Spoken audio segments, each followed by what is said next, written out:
Às vezes, a coisa mais assustadora do mundo não é o que pode te matar, é o que pode te fazer desaparecer sem deixar rastros, não do corpo, mas da memória.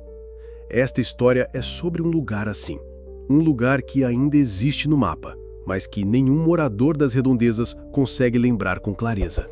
Se você acha que já viu de tudo, fique até o fim, porque, quando terminar, talvez você perceba que algumas memórias suas não são tão confiáveis quanto parecem. A vila de Santormina não aparece em muitos mapas. Localizada no interior do Paraná, ela nunca foi uma vila grande. Cerca de 70 casas, uma escola, uma igreja pequena e um único comércio, que também funcionava como farmácia. Até hoje, ninguém consegue dizer exatamente quando ela foi fundada. Os registros mais antigos datam da década de 1930, mas há indícios de que já existia desde o final do século XIX.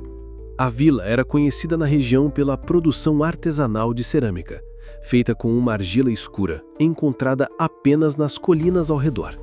Segundo os mais velhos, a cor da argila vinha do solo, rico em ferro, mas havia quem dissesse que era algo mais profundo.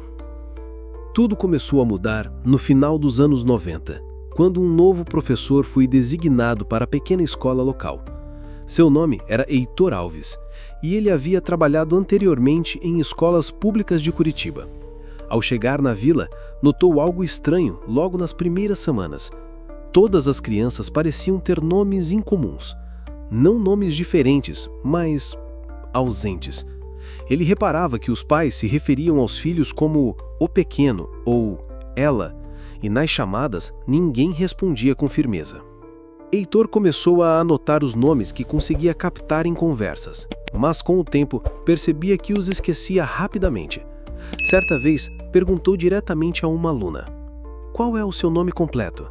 Ela o encarou por um momento e respondeu: "Eu acho que não é mais para usar."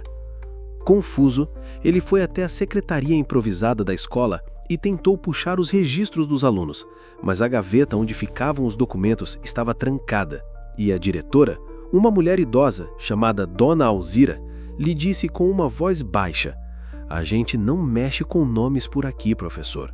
Não mais." Intrigado, Heitor decidiu explorar os arquivos antigos da vila. Visitou a igreja, procurou batistérios, atestados de casamento, listas de famílias. Descobriu que, curiosamente, muitos documentos antigos estavam incompletos. Nomes riscados, sobrenomes ausentes. Em um livro de registros paroquiais, encontrou uma nota datada de 1957. A noite em que todos esqueceram. Não devemos repetir. Heitor tentou confrontar os moradores, mas a maioria desviava do assunto. Alguns fingiam não entender do que ele falava. Outros simplesmente paravam de falar com ele. Então, ele decidiu escrever tudo. Criou um diário onde registrava cada descoberta, cada detalhe, cada pequena estranheza. Era como se a vila estivesse apagando as pessoas, aos poucos, e não só dos papéis, mas da lembrança também. No final de outubro de 1999, Heitor foi visto pela última vez. Segundo relatos não oficiais, ele saiu da escola após a última aula, dizendo que ia até as colinas onde a argila era extraída. Nunca voltou.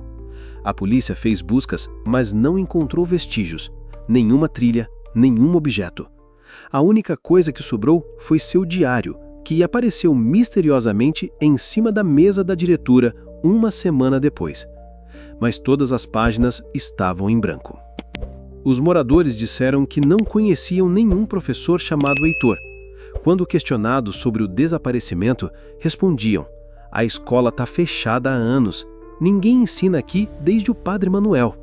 Mas não havia registro de nenhum padre com esse nome atuando como professor. Em 2004, um grupo de universitários da área de antropologia da UFPR decidiu visitar Santormina para fazer um estudo sobre vilas isoladas. A viagem foi documentada parcialmente em áudio e vídeo, mas o projeto foi arquivado pouco depois. O único trecho publicado, removido da internet posteriormente, mostrava uma gravação em que uma das alunas dizia: "Quando você diz seu nome em voz alta aqui, ele começa a sumir. A gente sente escorrendo para fora, como argila molhada. A teoria mais discutida por estudiosos e curiosos online é que a vila passou por algum tipo de evento ritualístico. Há indícios de que, durante um período de seca extrema na década de 1950, os moradores teriam realizado um voto de silêncio de identidade, acreditando que isso aplacaria a fúria de alguma entidade que habitava as colinas.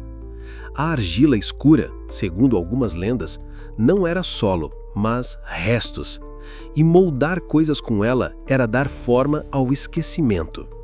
Hoje, Santormina é evitada por todos. Não há placas indicando como chegar, GPS travam ao se aproximar, sinais de celular somem e há apenas uma estrada de terra mal cuidada, coberta por vegetação. A maior parte dos moradores mais antigos das cidades vizinhas nem lembra que o lugar existe ou afirma que tal vila nunca existiu, mas ela lá está. Em fóruns da Deep Web, há relatos de pessoas que tentaram encontrar a vila por conta própria. Uma delas descreveu ter chegado perto da entrada e escutado alguém chamando seu nome com sua própria voz. Outra disse que, após voltar, começou a esquecer o nome do irmão e da mãe, até que não conseguia mais dizer o próprio nome.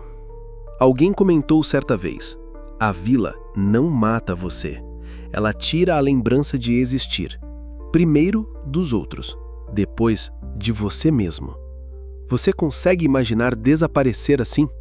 Não morrer, mas simplesmente deixar de ser lembrado. E pior, sentir isso acontecer em tempo real, como areia escorrendo entre os dedos? Agora que você ouviu essa história, talvez tenha ativado algo que estava quieto.